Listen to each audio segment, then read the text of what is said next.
مرج البحرين يلتقيان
کیا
بڑے خوبصورت انداز میں اپنے وقت میں رہتے ہوئے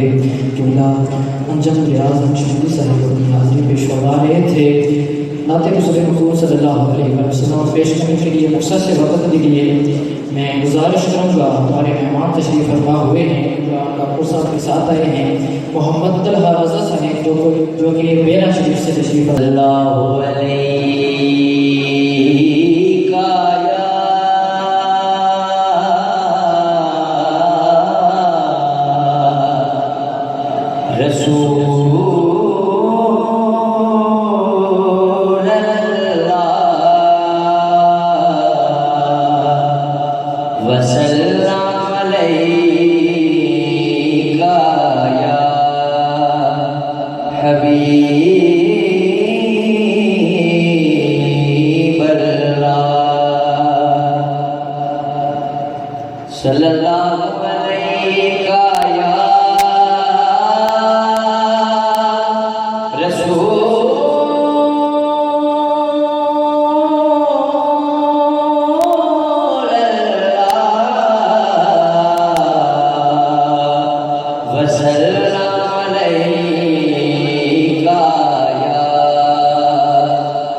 زمین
آج کے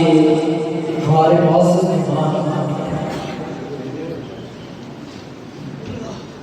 واقف رموز ولایت حضور سیدی پیر طریقت رہبر شریعت پیر شمس محمد شمس العارفین صدیقی نقشبندی صاحب آستانہ عالیہ یعنی شریف آپ تشریف فرما ہوئے اور ہماری خوشبختی کہ ہم میں تشریف فرما ہوئے حضور سیدی پیر طریقت رہبر شریعت پیر محمود اختر نقشبندی صاحب آستانہ عالیہ بنیادہ شریف اور بھی جتنے معزز علماء کرام تشریف فرما ہوئے، میں آپ کو اپنی طرف سے اور قبلہ حضور سیدی و مرشدی و استاذی پیر طریقت رہبر شریعت پیر حاجی محمد شریف نقشبندی صاحب کی طرف سے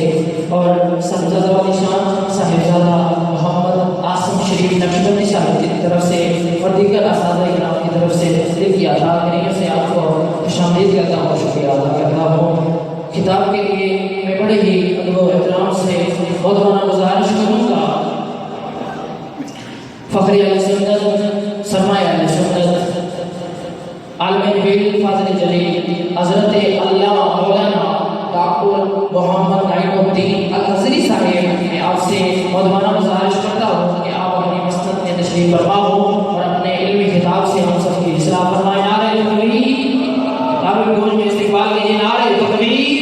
نعرہ رسالت، نعرہ تحقیق، نعرہ حیدری، آستانہ عالیہ بنیادہ شریف، آستانہ عالیہ بنیادہ شریف اور راویہ کوٹ سے ہمارے معزز مہمان عاشق محمود طیب صاحب تشریف فرما ہیں، ان سے گزارش ہے کہ وہ اسٹیج پہ تشریف فرما ہیں۔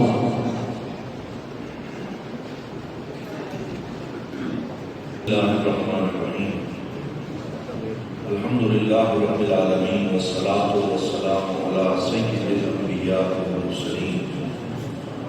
سیدنا و مولانا و منجانا و مأوانا و حبیبنا و طبیب قلوبنا سیدنا و مولانا محمد المصطفیٰ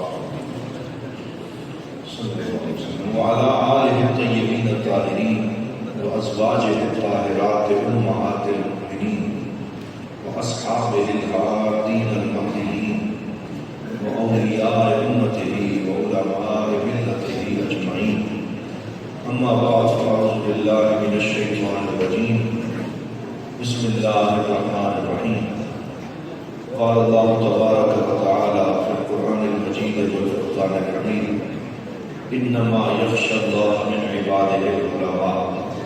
صدق الله مولانا العظيم وبلغنا رسوله النبي الكريم ونحن على ذلك من الشاهدين والشاكرين والحمد لله رب العالمين۔ ادب سے، محبت سے، شوق سے تو آواز بلند حضور کی بارگاہ میں درود پاک، الصلاۃ والسلام علیک سیدی یا رسول اللہ، الصلاۃ والسلام علیک یا سیدی یا حبیب اللہ، الصلاۃ والسلام علیک یا اللہ۔ اور آپ وہاں حاضر ہوئے تو جس جگہ پہ لوگ پاپوش اور جوتے اتارتے تھے تو آپ وہیں پہ چھپ کے بیٹھ گئے اور آگے جانا دوبارہ نہ کیا، پھر ان کو آگے بلایا گیا تو پھر آگے آئے، یعنی ادب سے، احترام سے، محبت سے حاضری دیتے۔ اور حضرت پیر علاء الدین صدیقی رحمۃ اللہ تعالیٰ علیہ حضور شیخ العالم، وہ حضور ضیاء العلوم سے محبتوں کا جو تعلق رکھتے تھے کہ جب نہریہ یونیورسٹی کا قیام عمل میں آیا، وہ خوبصورت بلڈنگ بنائی گئی، حضور ضیاء العلوم رحمۃ اللہ تعالیٰ علیہ وہاں تشریف لے گئے اور اس کی افتتاحی تقریر سے آپ نے خطاب فرمایا اور اس میں آپ نے یہ تاریخی شعر پڑھا۔ آپ نے فرمایا چمن میں پھول کا کھلنا تو کوئی بات نہیں، اسلام آباد میں یونیورسٹیاں بنتی رہتی ہیں، لاہور میں بنتی رہتی ہیں، فیصل آباد میں قائم ہوتی رہتی ہیں، کراچی اور ملتان میں بنتی رہتی ہیں،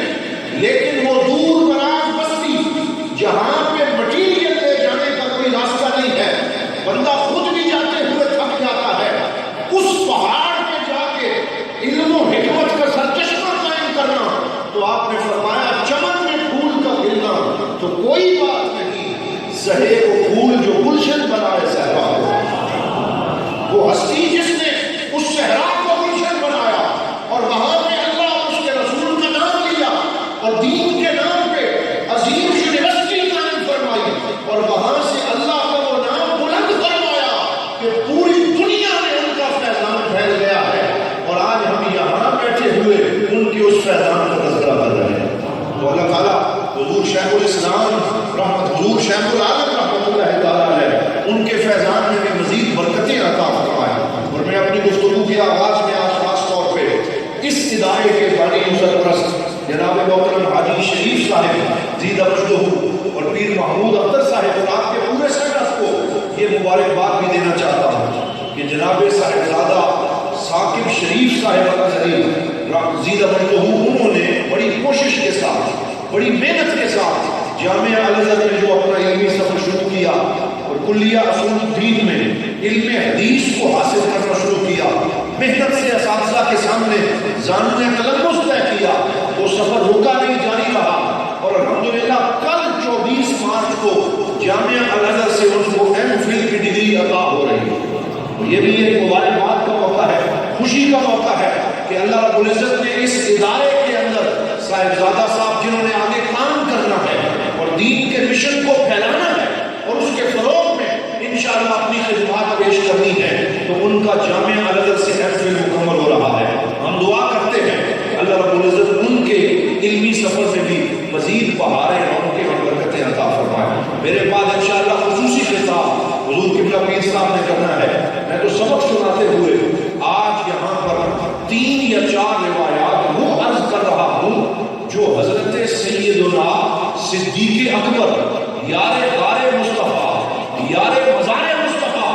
حضور سیدنا ابوبکر صدیق رضی اللہ تعالیٰ عنہ نے سرکار سے روایت فرمائی. کل احادیث جو حضور سیدنا ابوبکر صدیق رضی اللہ تعالیٰ عنہ حضور سے روایت کی ہیں، بعض محدثین کہتے ہیں 142 ہیں، بعض کہتے ہیں 230 ہیں. یعنی آپ نے کثرت سے روایت نہیں فرمائی، بہت کم احادیث روایت کی. ان میں ان کا وہ ورع، تقویٰ اور سرکار دو عالم صلی اللہ علیہ وسلم کی بارگاہ کا ادب اور احتیاط پیش نظر تھی کہ میں زیادہ روایات نہ کروں، مختصر روایات فرمائی. اس کے اسباب پہ محدثین نے روشنی ڈالی. 11 روایات آپ کی صحیح بخاری میں ہے اور 1 روایت صحیح مسلم شریف میں ہے اور باقی 142 کے قریب روایات صحاح ستہ میں ہیں. یعنی 6 جو حدیث کی کتابیں ہیں زیادہ ان میں ہیں، 11 روایات صحیح بخاری شریف میں ہیں. ان میں سے صرف 4 روایات میں آپ کی خدمت میں پیش کر رہا ہوں. ان میں سے ایک تو وہ مشہور واقعہ ہے اور وہ خوبصورت یادگار ہے کہ جب حضرت ابوبکر صدیق رضی اللہ تعالیٰ عنہ جو نقش بندیوں کے سرتاج ہیں اور پوری امت کے لیے اس کا سر جن کے سامنے احترام سے جھکا ہوا ہے، اور میں نے پہلے بھی اس اسٹیج پہ یہ کہا تھا کہ کوئی کسی پیر کا گدی نشین ہوتا ہے، کوئی کسی شیخ الاسلام کا گدی نشین ہوتا ہے، کوئی کسی فقیر کا گدی نشین ہوتا ہے. صدیق اکبر کی یہ شان ہے کہ صدیق اکبر خود مصطفیٰ کا گدی نشین. صدیق اکبر کو مصلح کس نے عطا کیا؟ دونوں حضور نے عطا کیا. سرکار دو عالم صلی اللہ علیہ وسلم نے ان کو مصلح عطا فرمایا. مرو ابا بکر فلیصلی فی الناس، ابو بکر صدیق رضی اللہ تعالیٰ عنہ سے کہہ دو کہ وہ لوگوں کو نماز پڑھائیں. حضرت سیدہ عائشہ صدیقہ رضی اللہ تعالیٰ عنہ انہوں نے 3 دفعہ عرض کی، یا رسول اللہ ان ابی رجل کثیف، میرے بابا جان بڑے غمزدہ دل والے ہیں، جب آپ کو مصلی پہ نہیں دیکھیں گے ان کی ہچکی بند جائے گی، وہ رونا شروع کر دیں گے، اس لیے آپ مہربانی فرمائیں اور میرے بابا جان کو مصلی پہ کھڑا ہونے کا حکم نہ دیں، حضرت عمر کو دے دیں، مولا علی کو دے دیں، کسی اور صحابی کو یہ ڈیوٹی تفویض کریں. آج لوگ اس پہ جھگڑے کرتے ہیں اور اس پہ مناظرے کرتے ہیں اور اس کو جانچ پڑتال کرنے کی کوشش کرتے ہیں. صحیح بخاری شریف بتائیں، اس میں واضح طور پہ یہ لکھا ہوا ہے جب 3 دفعہ سیدہ عائشہ صدیقہ نے خود عرض کیا، 4تھی دفعہ حضرت ام المومنین سیدہ حفصہ سے سفارش کروائی. حضور صلی اللہ علیہ وسلم نے ارشاد فرمایا اِنَّكُنَّ صَوَاحِبُ یوسف، کہ تم تو میرے ساتھ آج ویسے باتیں کر رہی ہو جیسے حضرت یوسف علیہ السلام کے زمانے کی عورتیں باتیں کیا کرتی تھی. ایسی باتیں نہ کرو. پھر حضور نے فرمایا مجھے بٹھایا جائے. حضور کو اس بیماری کے عالم میں بٹھایا گیا، پیچھے تکیہ رکھا گیا. سرکار دو عالم صلی اللہ علیہ وسلم نے بابانگے کو ہو گئے فرمایا صدیق اکبر کو مصلی پہ کھڑے کرنے کا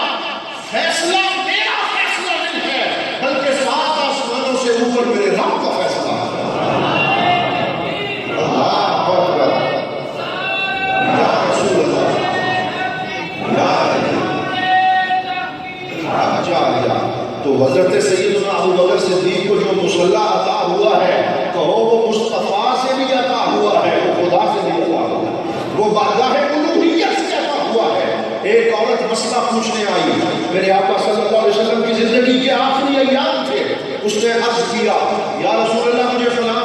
وراثت کا مسئلہ بتائیں۔ حضور صلی اللہ علیہ وآلہ وسلم نے ارشاد فرمایا بعد میں آنا۔ اس عورت نے پوچھا یا رسول اللہ اگر میں آپ کو نہ پاؤں اور آپ مجھے نظر نہ آئے پھر میں مسئلہ پوچھنے کہاں جاؤں؟ حضور نے فرمایا اگر میں بیٹھا ہوا تو میں بتاؤں گا،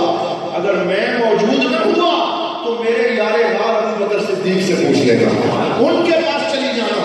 واضح اشارے عطا فرمائے، اس مسئلے کو ختم فرما دیا اور امت مسلمہ کو حضرت سیدنا صدیق اکبر کی امامت و خلافت میں جمع فرما دیا۔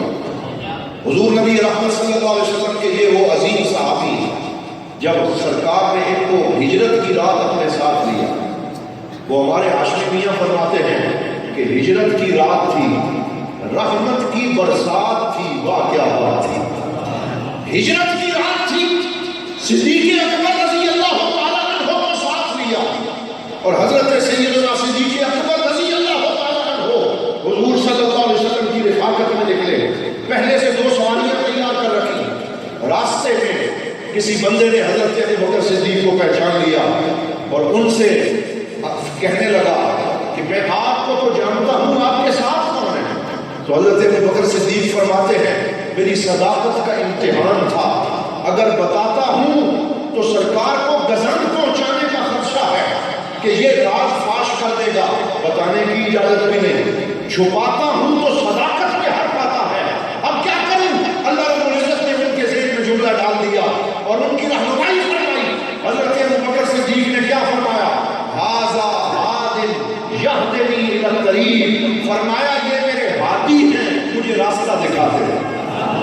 کیا فرمایا؟ یہ میرے ہادی ہیں، مجھے راستہ دکھاتے ہیں۔ اس نے سمجھا کسی گائیڈ کی بات کر رہے ہیں، صدیق اپنا سچ بول گئے تھے، وہ بتا گئے یہ وہ ہستی ہے جو ان کے پیچھے لگتا ہے، اسے دنیا کے راستے کا پتہ بھی چل جاتا ہے، جنت کے راستے کا پتہ بھی چل جاتا ہے۔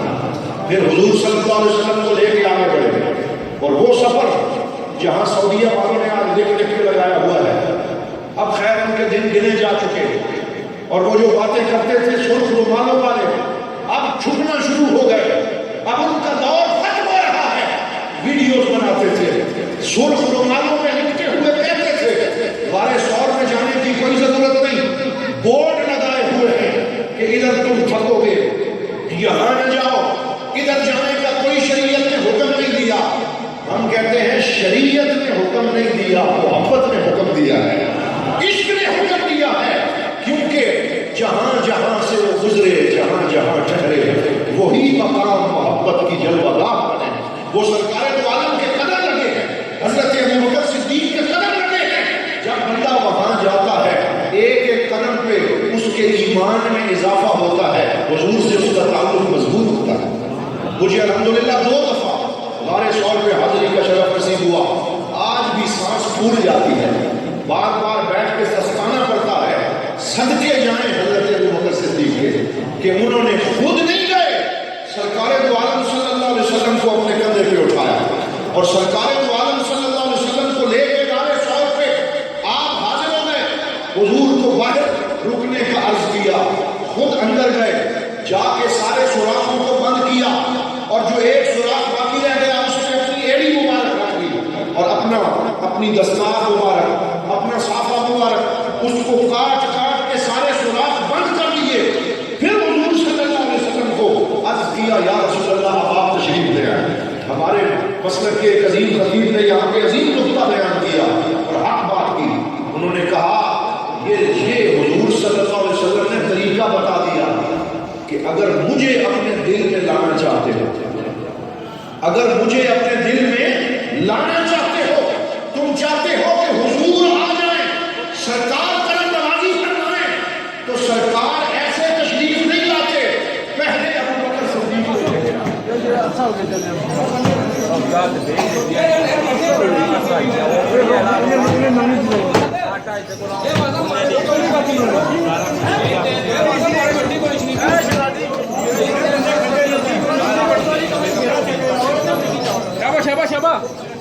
Hey,